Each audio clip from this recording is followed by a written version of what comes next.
I don't know if I can't make up my mind if this is helping anybody or not. I mean, I think that the cards have been dealt with 4 tires versus 2 tires. If it helped anybody, it helped Elliott Sadler. It's just helping them catch their breath, Darrell. That's kind of it. Because I'll tell you, that's about the best 30 laps of short track racing we've seen in a long, long time. It's really intense, and that's what they've done to this racetrack, Mike. They've given it you've got 2 options now. You can hook the bottom and try to make it come off, or you can roll around the top and get that good straightaway speed. Darrell and Larry, think about it like this right now. Where we are when they get ready to give these guys 1 to go, we'll be inside the 10-lap rule. That means all these lap cars that have been kind of like creating issues during the course of the day, they won't be up there. It'll be all elite cars on their single-file restart. Single-file restart, but the thing that none of these guys can do, Darrell, you know this better than any of us, is easy on this restart, aggressive but easy. Don't spin those hot tires. Ooh, buddy. And with those low gears in there, and you've got to be on your toes because you can buzz the rear tires real easy. Keep them cleaned up. See those guys up front there. Keep them cleaned up. They did not give them 1 to go this time, as we thought. The track crew taking one last look around for possible debris. But they did give the 10-lap to go sign. Jeff Gordon trying to win from the pole. Bobby Labonte trying to win only his 2nd short track race ever. Rick Hendrick looks on. The owner of Gordon's car, Dale Earnhardt Jr., trying to win his 2nd ever short track race and maybe take the point lead for the first time ever, and Tony Stewart still in it. Rick Hendrick's had a pretty big weekend. He won the ARCA race over in Nashville, and Brian, the little kid who drives the 5 car, Vickers, he had the best car. He and Bobby Jr. did in the Busch race, almost won that. Got caught by caution, leading the race here today. He's had a pretty big weekend there. And that ARCA race was actually Kyle Busch, Kurt Busch's younger brother. Yeah, 17 years old. It's hard to believe Jeff Gordon has not won since Kansas back in September, so he's had a little dry spell here as far as getting the victory lane. Yeah, I don't know, Toto. Toto's right there behind him. We're not at Kansas anymore. But we are set to go, and when we come back around, it'll be 8 laps to go. I think the thing that's going to happen here is you got to watch the 18. He happens to get under the 24 going into turn 1. He make a little contact. Dale Jr. opens the door for him. Dale Jr.'s laying back a tad, laying back, trying to anticipate the start. Didn't do it. Let's find out. 8 laps to go. Nobody's left. Nobody's sitting down. For Jeff Gordon, he got quite a jump on that restart. Yeah, he did. He really, Bobby Labonte didn't anticipate that quite as good as he should have, and Gordon got a jump on him. Dale Earnhardt Jr. works the high groove. Got to be careful. Every time you open up, every time you go high like that, Tony Stewart's there to stick the nose in. And now Bobby Labonte's got to play defense. Yeah, Jeff Gordon, he just keeps pulling away by about 2/10 a lap here in just the first 2 laps. Tony Stewart in a 20 car, he went to the bottom of 3 and 4. Dale Earnhardt Jr. though gets a little bit of a bite. He's there. He's there. Still there. Clear.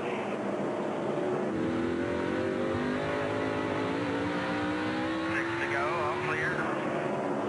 Magic words. Your fastest car, and you're pulling away. The 5 laps to go this time. Looks like the race is pretty much back up to second to go. Ricky Rudd's new tires paid off. He restarted 12. He's up to 10. He's battling right now. He's battling Jimmy Johnson, the 48 car. He already went by Rusty Wallace, so he's picked up 4 positions, just 4 laps. But boy, he drove it in too hard. They were in the tires. Those Mr. Feel-Good for feeling too good. Got 17 around. Kenseth, the point leader, spins, gets into...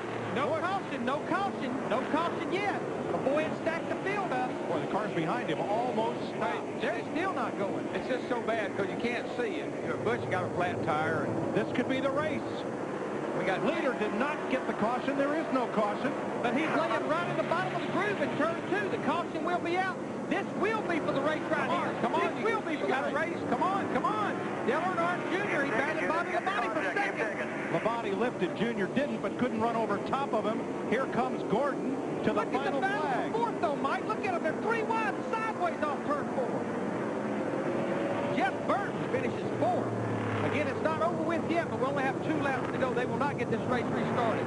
Stewart is mad at Elliott Sadler.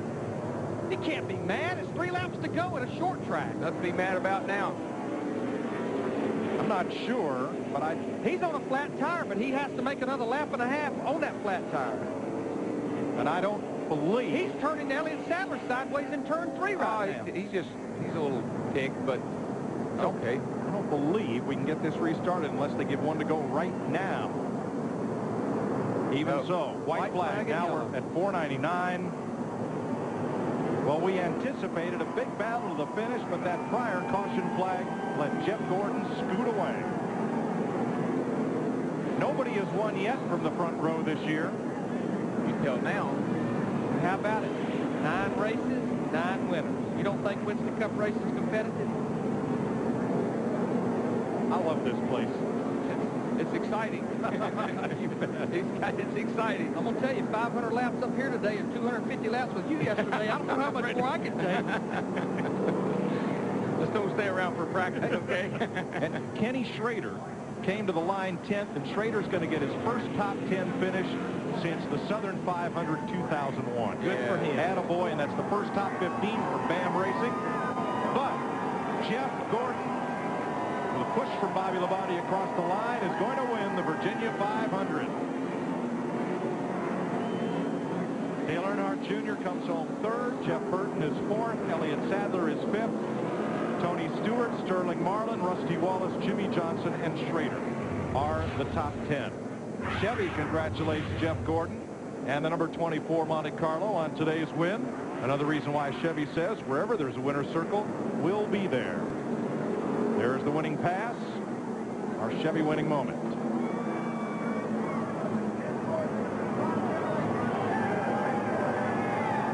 Three Chevys, 2 Fords, a Chevy, 3 Dodges in the top 10. Jeff Burton, good run for that group. Finishes 4th. And again, tip you hat to Michael McSwain. It didn't win the race, but boy, it got him 2nd place with that 2-tire stop. Sure did. And Elliott Sadler, I mean, that was a bold move he made going down there into turn 3, but we're coming to the checkered flag, basically. And Jeff Gordon's going to make some donuts.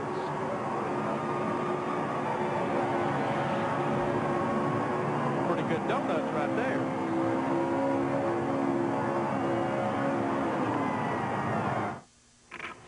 What are you doing, Bobby?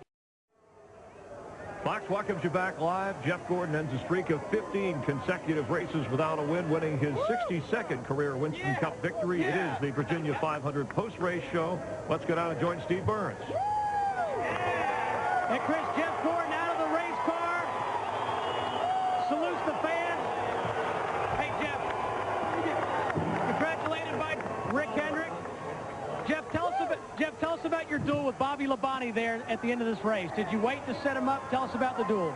Well, they made a heck of a call in the pitch. You know, I saw Bobby back there, you know, before that, and looked like he had a pretty decent car, and they got track position. And I thought I could get by him, you know, earlier, but I got beside him, and my car was just a little bit too tight on the bottom, and he was holding the line, you know, so I couldn't do anything. And we rubbed a little bit, and I tapped him a little bit there going into 1, but I think, you know, I had a much faster car, and he knew that, and you know, it's just a great day for us. I felt good about today. Something just told me today was going to be a good day, and man, what an awesome team. What an awesome crew baby right here, man. Robbie Loomis, all the guys in this DuPont Chevrolet. Incredible day. What an amazing car I had today. Jeff Gordon wins from the pole. Let's go to Matt. After a 5th, a 4th, now Dale Earnhardt Jr. scores another career best here. But, Junior, did you wear your stuff out trying to get back up to the point? Yeah, I mean, you know, we were racing against the best cars in the field right there at the end, so you're going to wear your car out trying to get back to them and around them. But I did what I could. We should have had, we was in the catbird seat behind 18 on that restart, and the 32 had a flat tire and run us both up the racetrack. I know he's doing all he could do just to keep him wrecking, so was I. So I was happy to come back. I shuffled us back to like 7th or so I was happy to come back and get a 3rd place finish. 3 top 5s in a row here, and that's pretty difficult to do. And I think put a good car underneath me, and I want to congratulate them on such a great setup and such a good car. I mean, it's rare that you get such a good piece coming to these racetracks. They work hard and make my job a little bit easier. But Junior inches ever closer to the point lead. To Dick. Jeff Burton has finished 4th. Best finish of the year. What were those last few laps like? Well, it's pretty interesting. Jimmy and I raced really hard, and I ended up he came down a little bit, but I came up more than he came down. I got into him pretty hard, and I didn't mean to do that. I got into him a few times before that and backed up and let him get himself gathered up. But it was a good day for us. We fought all day. We made the car better. We made it worse, and we made it better and better and better. So I'm proud of us Citgo guys. We're coming together as a team. Great pit stops. Like I said at the beginning of the year, we're a really, really young team, and we're going to take a little while to get going. And I think today was an example of how we can do it. It was a great day on the pits. And I want to say thank you to, not Budweiser, that's the wrong car, but to Citgo. And we've got a big event coming from us to the District Association soon, and we're looking forward to that in May. Nice job. To Ginny Zalesko. Well, thank you, Chris. Bobby Labonte, a second-place finish here. Can you speak to your crew chief's decision for the 2 tires? Obviously, it didn't get the win, but it certainly got you out in front. Yeah, it really did. And, we were really tight before that, so they loosened the snot out of it. And, I had to get it turning because it wouldn't turn. But the guys did a good job on this Interstate Battery Chevrolet. We were a 5th-place car there and got 2 tires. Made a good pit call, and I couldn't hardly hear him, so I said, hey, just do what you want to do. Just tell me what you want. So I came in and got 2 tires and, got a 2nd-place finish up. So it was really a great day for us because we started 39th. So win last spring and a 2nd-place finish, not too bad. Congratulations. Jeannie, this is a great place to come to a race, and this is where victory lane should be, right at the start-finish line, right in front of the fans, so they can enjoy it. Jeff Gordon, 4th Martinsville win, 67 of his career. What I like about this place, Mike, is you're slow in the turn, so you can hit people and you can slide into each other and you can bang each other around and not do a lot of harm. And make people mad, that's about it. But I want to give a tip of the hat to Clay Campbell that made this change in this racetrack, ground those corners before the fall race, and we've got side-by-side racing here now. Chris Myers. Points, Dale Earnhardt Jr., 3rd straight top 3 finish, putting some pressure on Matt Kenseth, who still holds the lead. But Jeff Gordon, who began racing at age 5 in California before moving to Indiana, won more than 600 short track wins as a youngster, in the hunt here as well. In the points you see, he's up to 3rd. Well, you got another guy right there that's in the top 10 right now. I was very impressed with was Elliott Sadler today. He did not like this racetrack. Came here, made a solid qualifying effort. Next thing you know, he finds himself up there in the top 5. Something really good finish for him today. Terrific racing towards the finish. And in 2 weeks, the scene shifting to California, another full weekend of racing. Friday, NASCAR Busch Series qualifying, followed by NASCAR Winston Cup qualifying. That's on speed. Saturday, NASCAR Winston Cup practice on FX, followed by the Busch Series, presented by Yamaha. That's on Fox. And Sunday, start your day with NASCAR this morning, presented by Smirnoff Triple Ice. That's on Fox Sports Net. Winston Cup Racing with the Auto Club 500 presented by UPS on Fox. It's 2 weeks from today, NASCAR returning across the Fox networks. And due to Winston Cup this season, the McDonald's drive-thru challenge, powered by Powerade, all pit stops timed, and the eligible crew with the best time gets the weekly prize of $20,000. The season-long winner gets $200,000. If you want to be a Grand Marshal, tune in the first hour after the green flag drops. Look for the secret number on the animated car. Log on to NASCAR.com or FoxSports.com, and you'll have a chance to be a NASCAR Grand Marshal for a day. Coordinating producer of NASCAR on Fox, Richie Zions. Artie Kempner, the coordinating director. NASCAR on Fox produced by Neil Goldberg. Pit producers Pam Miller and David Blatt. Technical producer Steve Stum. Operating sequence, or the opening sequence, operated on by Gary Lang. Associate directors Greg Scopatone and Derek Manning. That's Scope and D-Rock. Feature producer Bill Richards and associate producer Chris Long. That's Billy and Muscles. Broadcast associates Judy Wong and Jeremy Green. Senior producer is Bill Brown. The executive producers of Fox Sports are Ed Gorn and David Hill. For all of us here, I'm Chris Myers. Thanks for watching. Jeff Gordon, the champ. Have a happy Easter if we don't see you.